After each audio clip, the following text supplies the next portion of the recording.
They called her the fat disgrace of Sydney society, but when her own father cast her out to an Aboriginal warrior as punishment, nobody imagined she would find the purest love that had ever existed, or that her hands would heal an entire community. The chandeliers blazed with crystal light across the Thornton mansion's marble floors. Autumn 1892, Sydney's colonial elite gathered for the season's most anticipated ball. But for Adelaide Thornton, standing near the refreshment table in an emerald silk gown, the glittering scene felt like a public execution dressed in fine clothes. She was 24, with honey-colored eyes and a figure that had been the source of family shame since her failed debut at 15. Her mother had hoped expensive silk might distract from Adelaide's unfortunate proportions, but silk couldn't hide disappointment. "Good Lord, is she eating again?" Lady Pemberton's whisper carried with the precision of a blade. "One would think Miss Thornton might show restraint at her own family's event." Adelaide's hand froze halfway to the petit four. She withdrew it slowly, face burning, clasping both hands in front of her. Around her, conversations continued, but she felt sidelong glances, the subtle turning away that marked her as someone to pity, but not approach. Victoria Thornton watched from across the ballroom, lips pressed thin. She'd been a celebrated beauty in youth and wore her daughter's appearance like personal failure. Charles Thornton surveyed with calculating eyes. He owned 3 sheep stations across thousands of acres, seized from the Wiradjuri, held mining shares, had connections to the governor's circle. His 5 sons had married strategically, but Adelaide had become an expensive, embarrassing problem. The orchestra struck up a waltz. Couples moved onto the dance floor. Adelaide's stomach tightened. This was always worst, watching others glide while she remained anchored like driftwood. Which one should take pity on the poor girl? Henry Blackwood stood with other young men holding brandy. Surely someone should ask Miss Thornton to dance. "You do it then," challenged another, barely suppressing laughter. "I'm not strong enough to partner someone who might flatten me if she stumbles." The cruel laughter felt like acid. Adelaide didn't move, didn't flinch. Years of practice had taught her to breathe through humiliation. When the last guest departed near midnight, the Thorntons gathered in Charles's study. Adelaide stood before her father's massive desk, still wearing the emerald gown that now felt like a costume from a play gone wrong. Charles paced, walking stick tapping. Victoria dabbed her eyes with lace. Edmund stood near the window in military uniform, face expressionless. 24 years old, Charles spoke without looking at his daughter. "Your mother was married at 17. By your age, she'd given me 3 sons and doubled our holdings." Adelaide said nothing. She'd heard this for a decade. "I've invested thousands in your education, wardrobe, presentations. Yet here we stand.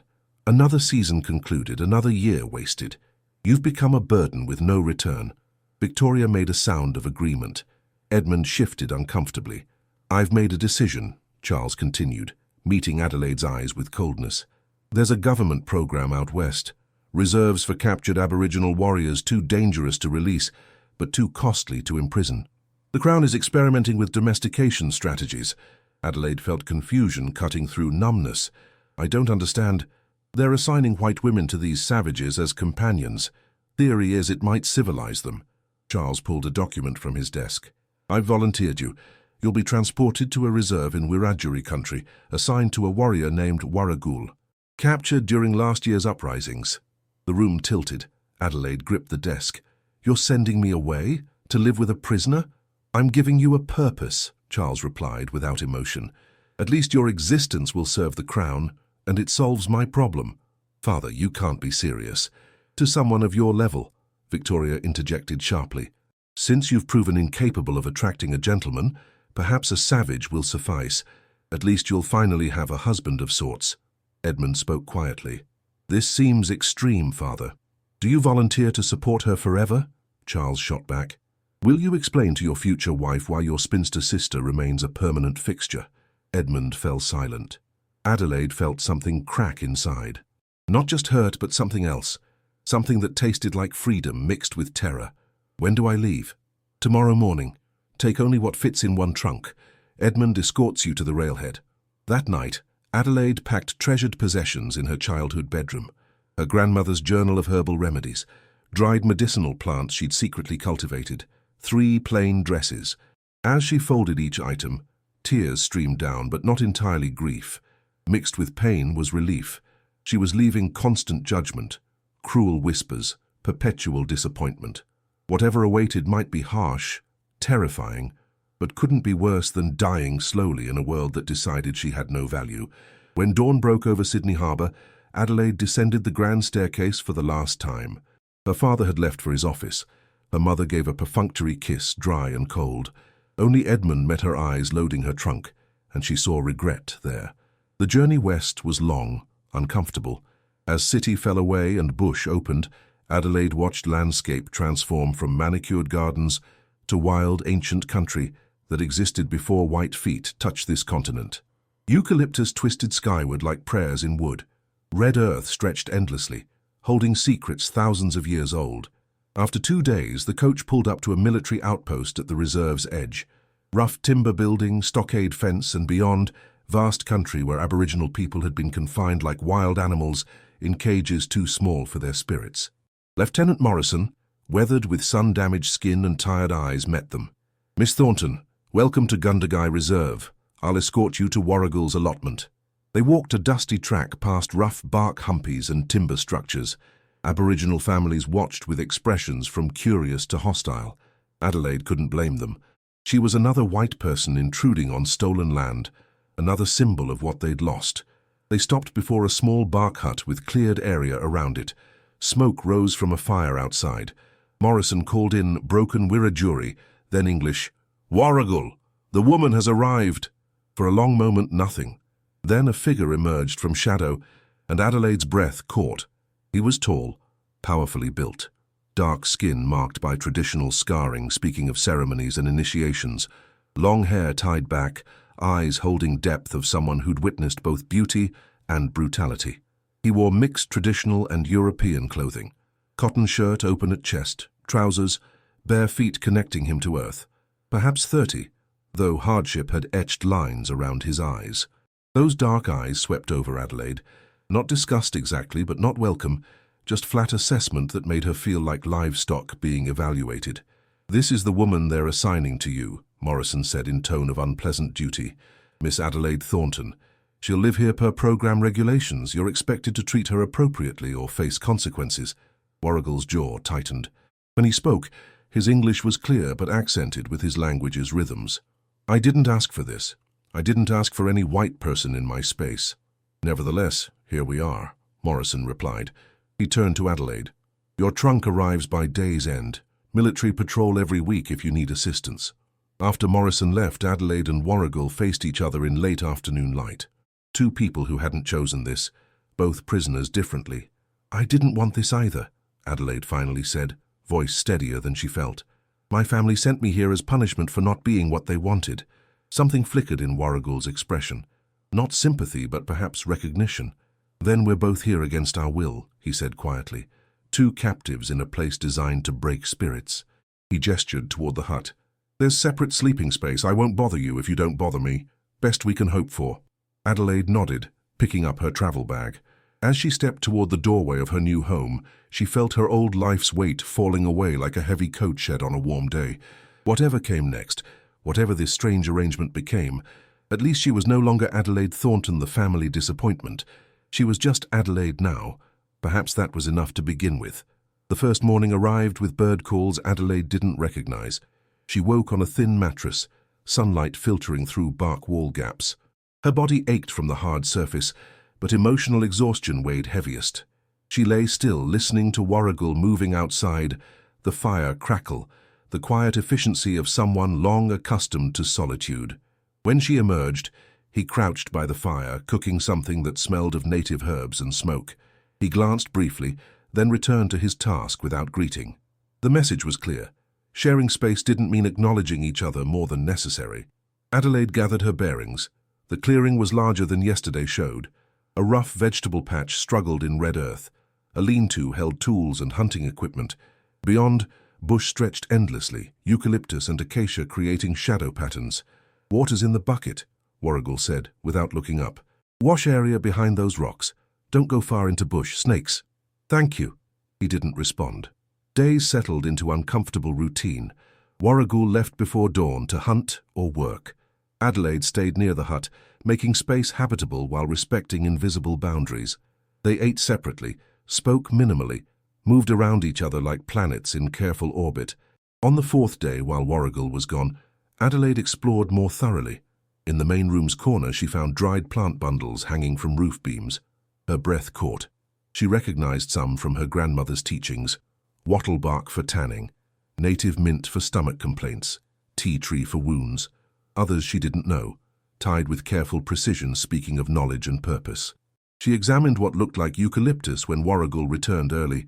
He stopped in the doorway, jaw tightening, seeing her near his plants. "I wasn't taking anything," Adelaide said quickly, stepping back. "Just looking. My grandmother taught me about medicinal plants. These are for healing, aren't they?" Warrigal's expression shifted from anger to something guarded. "You know plant medicine?" "Some. My grandmother was a healer before marrying into society. She taught me in secret because my mother thought it beneath our station." Adelaide gestured toward bundles. "But I don't recognize all these. Your knowledge is different." He studied her, reassessing. Finally, he crossed and took down a bundle. "Billy goat plum. Good for infections, fever. Stronger than white doctor's medicines." He held it out. "How would you prepare it?" Adelaide examined the dried fruit. "I'm not certain. With European herbs, I'd make decoction or tincture depending on ailment, but I don't know this plant's properties well enough." Something like respect flickered in Warrigal's eyes. "At least you admit what you don't know. Most white people think they know everything." He returned the bundle. "I've been treating people from nearby camps. Soldiers don't care if we die from sickness." "I could help," Adelaide offered carefully, "if you'd teach me about plants here. I know preparation techniques that might combine with your knowledge." Warrigal crossed his arms, considering. "Why would you help Aboriginal people? Your kind usually wants us dead or gone." The question hung like smoke. Adelaide met his gaze steadily. "Because healing people is the only thing I've been good at. Because your people didn't ask to be trapped here any more than I asked to be sent away. Because maybe being useful is the only thing making this bearable for both of us." The honesty pierced his defenses. He nodded slowly. "There's a woman in Eastern Camp with infected leg wound. Nothing I've tried works. If you think you can help, we go tomorrow." That evening, for the first time, they sat by fire together. Warrigal showed her plants he'd been using, explaining in accented English the names his people gave them, their properties, traditional preparation. Adelaide listened carefully, occasionally asking questions, sharing what she knew from her grandmother's teachings. "Your grandmother," Warrigal said during a pause, "was like our elders, keeper of knowledge. Yes, she was the only one who made me feel like I mattered." Adelaide stared into flames. "She died when I was 16. After that, I had no one who saw value in me." "Your family treated you badly?" The question was direct, but not unkind. Adelaide answered honestly. "They treated me like a failed investment. My father calculated my worth in pounds and social connections. My mother measured me against society women and found me lacking in every way."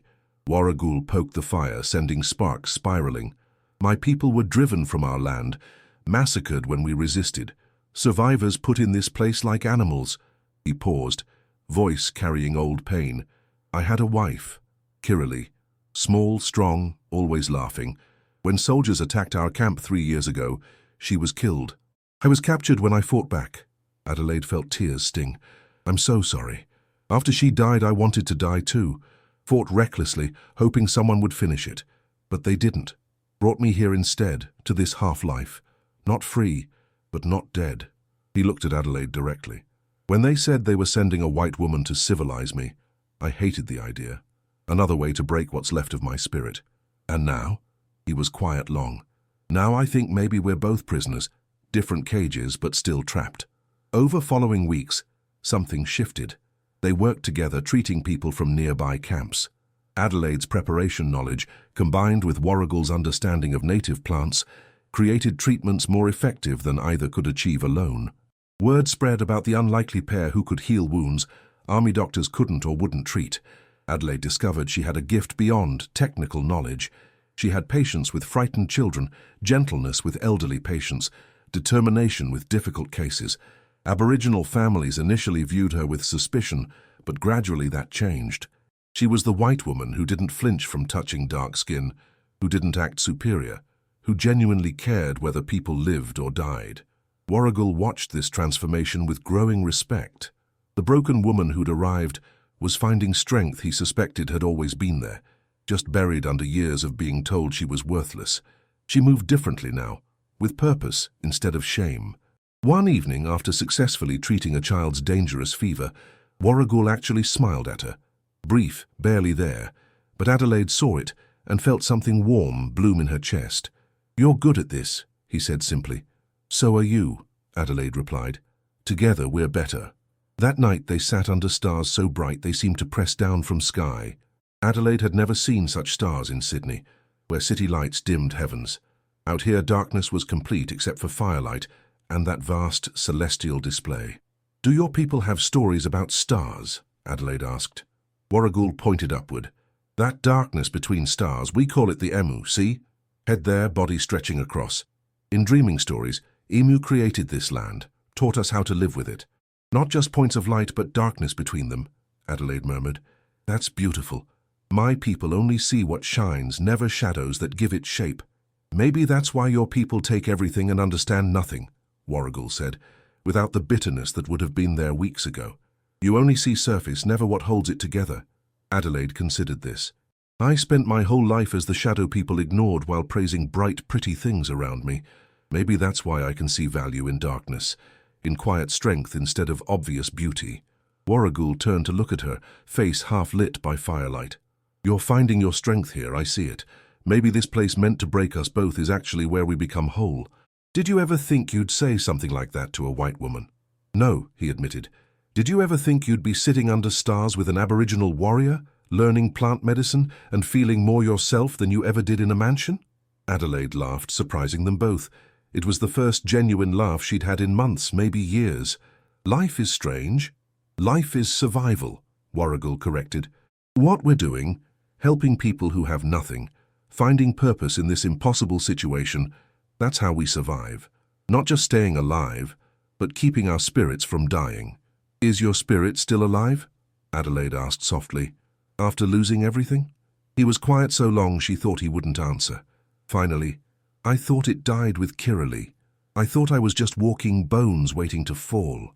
But these past weeks, working with you, seeing people heal, having purpose again," he trailed off, then met her eyes. "Maybe not all of me died. Maybe some part kept breathing, waiting for reason to fully live." Adelaide felt something profound pass between them.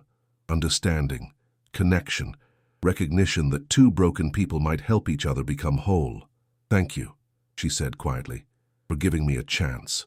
For not hating me just because of what I represent."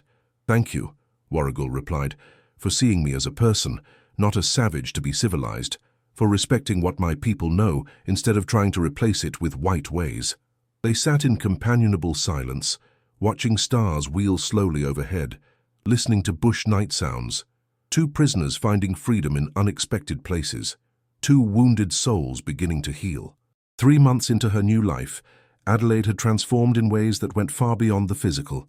Her hands, once soft and manicured, were now calloused from digging earth and grinding medicines. Her skin had bronzed under the relentless sun, and her body had grown lean and strong from constant work. But the most profound changes were invisible.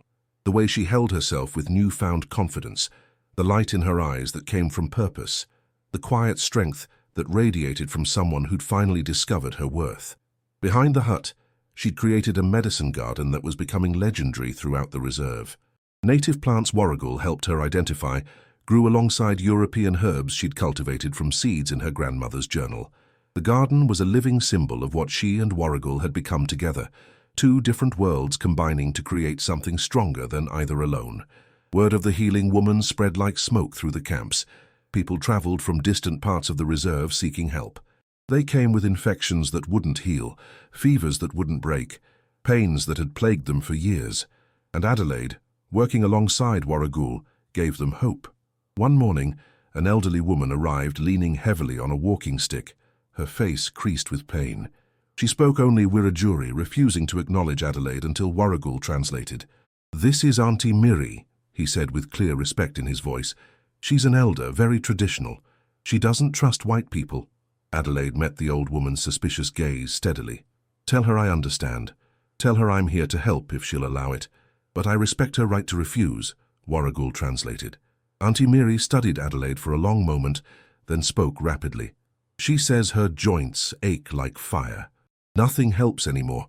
She's come because she heard the white woman knows plant medicine, but she doesn't believe white people can understand our ways. Adelaide nodded slowly. May I see her hands? After Warrigal translated, the old woman reluctantly extended her gnarled hands. Adelaide examined them gently, noting the swollen joints, the way Auntie Miri winced at certain movements. She'd seen this before in elderly patients back in Sydney. Warrigal, do you have devil's claw root? And the white willow bark we prepared last week? He nodded, fetching the medicines. Adelaide prepared a combination treatment, explaining each step to Auntie Miri through Warrigal's translation. She showed the elder how to apply the topical treatment and prepare the tea for internal use. Tell her to come back in 1 week. If it's not helping, we'll try something different. A week later, Auntie Miri returned, walking with less difficulty. She spoke directly to Adelaide this time, in halting English. Pain less, still there, but less. Over the following weeks, the old woman's condition improved dramatically. She began spending afternoons at Adelaide's garden, teaching her about plants Adelaide didn't know, sharing stories about traditional healing practices. It was Auntie Miri who finally gave Adelaide a name in Wiradjuri, Yinar, meaning woman who heals. You have gift, Auntie Miri said one afternoon, watching Adelaide prepare medicines. Not just knowledge, gift is different. You see people's pain, want to make it better. This is what makes real healer. Adelaide felt tears prick her eyes. Thank you. Your man watches you different now, Auntie Miri observed shrewdly. Sees what I see. Sees woman worth loving. Adelaide's cheeks flushed. The relationship between her and Warrigal had been shifting, growing deeper, though neither had spoken of it directly. They worked together seamlessly now, anticipated each other's needs, shared comfortable silences that felt more intimate than conversations, but there was something else building between them, something neither seemed ready to name. That evening, as they sat by the fire after treating a difficult burn case, Warrigal broke the comfortable silence. You saved that child's hand today. Doctor at the army post said it would have to come off, but you saved it. Adelaide shrugged. We saved it. Your poultice stopped the infection. I just knew how to clean the wound properly. No. Warrigal turned to face her fully. You have something special. Auntie Miri's right. You don't just treat sickness, you care about people. Really care. I've watched you with patients. You see them as human beings, not just problems to solve. They are human beings, Adelaide said quietly. They deserve to be treated with dignity. That's why... Warrigal paused, seeming to struggle with words. That's why Adelaide, when you first arrived, I saw you as another burden. Another way the government was trying to break me. But you've become... He trailed off, and Adelaide's heart hammered in her chest. I've become what? Essential. The word came out rough with emotion. You've become essential to my life, to my healing, not just healing others. You've shown me I can feel again, hope again, maybe even love again. Adelaide's breath caught. Love. Warrigal reached out, taking her hand in his calloused one. I loved Kiralee with everything I had. When she died, I thought that part of me died too, and maybe it did. But there are different kinds of love. What I'm feeling for you isn't trying to replace what I had. It's something new, something that grew from respect and partnership and watching you become the person you were always meant to be. Tears streamed down Adelaide's face. I never thought anyone would see me as worth loving. My whole life I was told I wasn't enough, wasn't pretty enough, thin enough, graceful enough, worthy enough. But you see me, actually see me, and somehow find value there. I see strength, Warrigal said, moving closer. I see compassion. I see someone who was broken by cruelty, but chose to become gentle instead of hard. I see someone who crosses boundaries others won't cross because healing matters more than prejudice. I see someone beautiful, Adelaide, so beautiful it makes my chest ache. He cupped her face in his hands, giving her time to pull away if she wanted. She didn't. Instead, she leaned forward, and their lips met in a kiss that felt like coming home to a place she'd never known existed. It was tender and sweet and full of months of growing connection finally acknowledged. When they pulled apart, both were crying. Warrigal rested his forehead against hers. I can't give you the life you left behind. I can't give you mansions or fine gowns or social position. I don't want any of that, Adelaide whispered fiercely. I want this. I want purpose and partnership and being valued for who I actually am. I want to wake up every morning knowing my life matters. I want you, Warrigal, just you. You have me, he said simply, for as long as you want me. Always, she promised. I want you always. The weeks that followed were the happiest Adelaide had ever known. She and Warrigal moved through their days with the easy intimacy of true partners. They worked side by side in the garden, treated patients together, sat under stars planning how to help more people. At night, they held each other close, finding comfort and joy in simple presence. Auntie Miri watched their happiness with approval. Love that grows from respect is strongest kind, she told Adelaide. Quick passion burns out, but love built on seeing each other clearly, on working together, on choosing each other every day, that love lasts. Adelaide's reputation continued to grow. People came from farther away, sometimes travelling for days to reach the healing woman and her Aboriginal partner. They brought gifts when they could, woven baskets, carved tools, food to share. Adelaide and Warrigal accepted gratefully, sharing everything with others who had less. One afternoon, while Adelaide was tending the garden and Warrigal was treating a patient inside, she heard horses approaching. Her stomach dropped. Military patrols came weekly, but this sounded like more horses than usual. She stood, shading her eyes against the sun, and her blood turned to ice. Edmund sat astride the lead horse, flanked by 6 soldiers in full uniform. Her brother's face was grim, conflicted. Behind them, a military wagon waited. Warrigal emerged from the hut, immediately reading danger in Adelaide's posture. He moved to stand beside her, and she felt his hand find hers, fingers intertwining. Edmund dismounted slowly. For a long moment he just stared at his sister, clearly shocked by her transformation. Gone was the defeated, overweight girl he'd escorted months ago. Before him stood a confident woman, lean and bronzed, holding hands with an Aboriginal warrior, and radiating a happiness Edmund had never seen in her before. "Adelaide," he finally said, voice carefully controlled, "I've been sent to bring you home." The words fell like stones into still water, rippling outward with devastating consequences. "No," Adelaide said clearly, "I am home." Edmund stood in harsh sunlight, military uniform crisp despite the journey, face a mask of conflicting emotions. Behind him, 6 soldiers sat mounted, hands near weapons. The tension was thick. "Adelaide," Edmund said, dismounting, "Father sent me to retrieve you. There are concerns about your well-being." "My situation?" Adelaide's voice was steady, though her heart hammered. "What exactly has been reported? That you're being held against your will, that you've been compromised, that the experiment failed, and you need returning to civilization." Edmund's eyes flicked to Warrigal. "Reports reached Sydney about your condition." "I'm not being held against my will," Adelaide stated clearly. "I'm here by choice. I've found purpose and love. I'm not leaving." Edmund's jaw tightened. "Be reasonable. Look at yourself. You're living in a bark hut with a savage, working like a common labourer." "My hands are a healer's hands," Adelaide interrupted firmly. "These calluses come from preparing medicines that save lives, from doing work that actually matters. You can't possibly prefer this to Sydney, to comfort, security, respectability." "I had none of those in Sydney," Adelaide shot back. "I had a roof and fine clothes, yes, but no comfort in a family that despised me. No security knowing I was a constant disappointment. What I have here is real, Edmund. It's mine." Warrigal remained silent beside her, but she felt his presence like an anchor. His hand intertwined with hers. Edmund's expression hardened. "I have orders. You're coming whether you agree or not." Father was very clear. "And if I refuse?" Adelaide lifted her chin. "Will you drag me away by force?" Aboriginal families had begun emerging from nearby huts, drawn by commotion. Auntie Miri stood at front, old eyes sharp. Others Adelaide had treated gathered behind. The soldiers shifted uncomfortably, outnumbered despite weapons. "I'm authorized to use whatever means necessary," Edmund said, voice lacking conviction. "I'm perfectly safe here." Adelaide gestured to the gathered community. "These people are my patients, my friends. They've shown me more kindness than Sydney society ever did." Warrigal finally spoke, voice low and controlled. "She stays because she chooses. Taking her against her will makes you no different from those who cage my people." Edmund's face flushed. "You don't speak unless spoken to, savage." "He speaks because he's my partner," Adelaide said fiercely. "Because his voice matters. Because, unlike you, he sees me as an equal."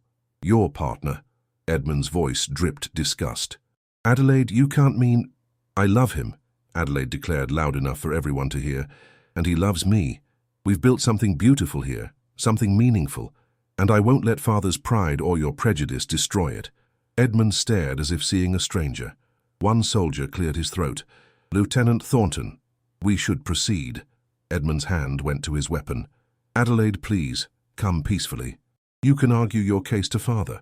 Father doesn't listen to arguments, but I'm done being obedient to people who never valued me. If you refuse, I'm authorized to arrest the savage for unlawful detainment of a British subject," Edmund said coldly. "He'll be taken to military prison at Parramatta. Is that what you want?" Adelaide felt Warrigal tense. The threat was real. Military justice for Aboriginal people was swift and brutal. "No," she whispered, world cracking. "Edmund, please, don't do this.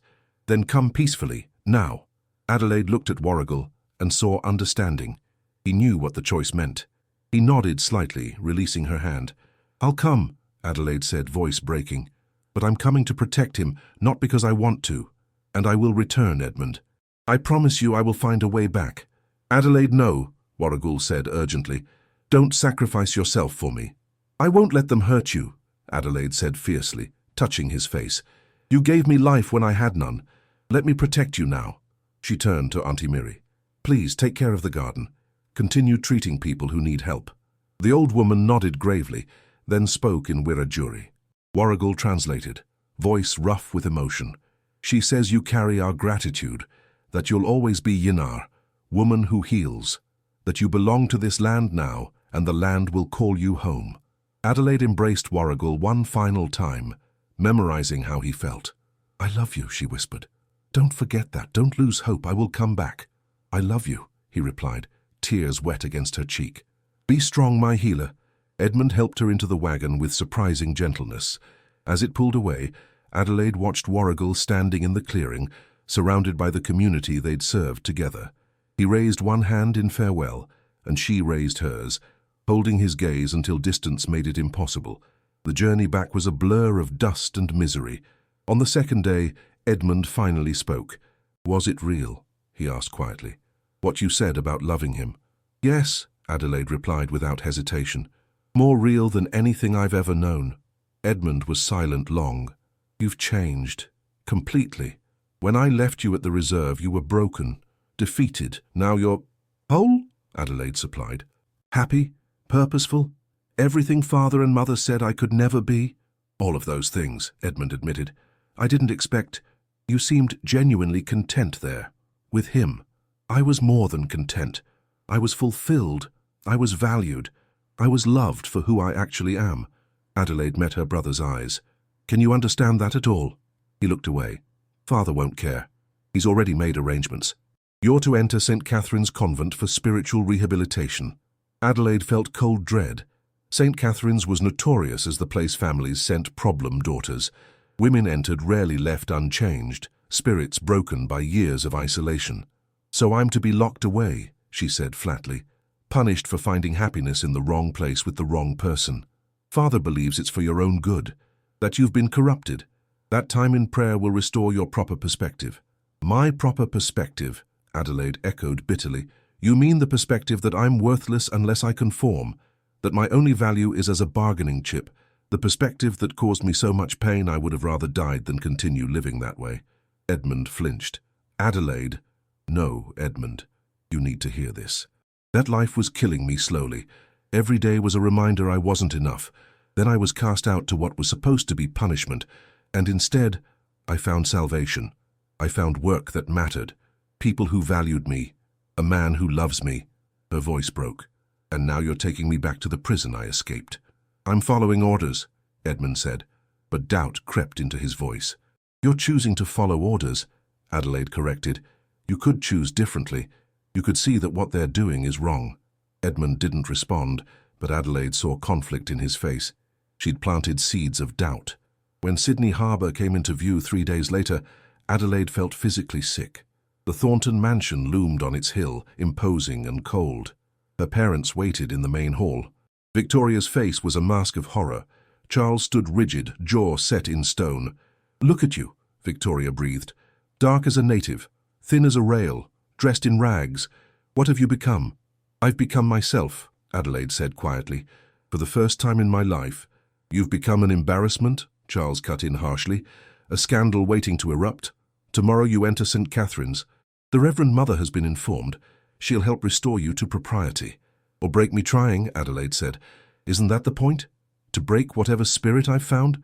To save your soul, Victoria insisted. I understand perfectly, Adelaide interrupted. I understand I was happy, I understand I was helping people, I understand I was loved. And I understand that none of that matters to you as much as appearances. Charles's face darkened. You will not speak to your mother that way. You will go to your room. You will not leave this house. Tomorrow at dawn, you enter the convent. This discussion is over. In her childhood bedroom that night, Adelaide stood at the window overlooking Sydney Harbour. Somewhere beyond those hills, beyond the mountains, Warrigal stood under the same stars. She pressed her palm to glass, sending her love across distance. I will come back to you, she whispered into darkness. I promise. I will find a way. Dawn broke over the Thornton mansion, but Adelaide hadn't slept. She stood at her window, knowing that within hours she'd be taken to St. Catherine's Convent, locked away to be broken and remade into something acceptable. She was dressing when she heard commotion outside. Horses. Many horses. She rushed to the window, and her heart stopped. Warrigal sat astride a horse at the mansion's gates, but he wasn't alone. Behind him rode a group unlike any Sydney had seen. Aboriginal people on horseback, white settlers in work clothes, Chinese families from the goldfields. 30 people, maybe more, gathered before the Thornton mansion as early morning light painted everything gold. Adelaide flew down the stairs, nearly colliding with her father, rushing toward the front door, face purple with rage. Victoria stood in the hallway, hand pressed to chest.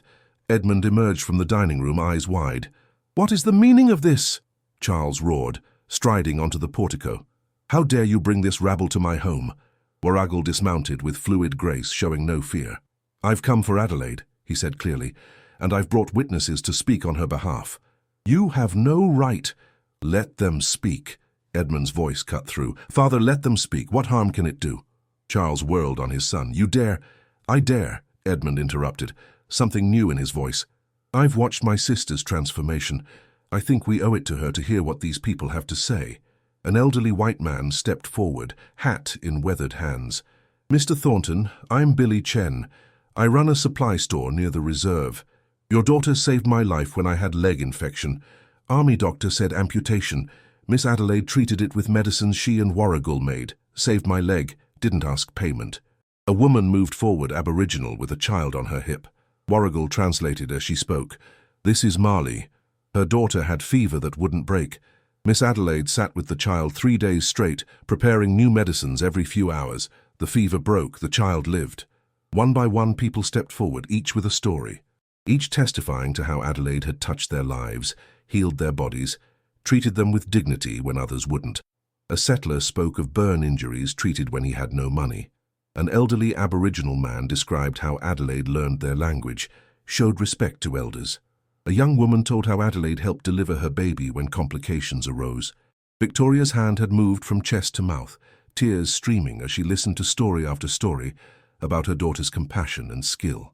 Through the growing crowd came Reverend Thomas Harper, the Anglican minister serving poorer parishes.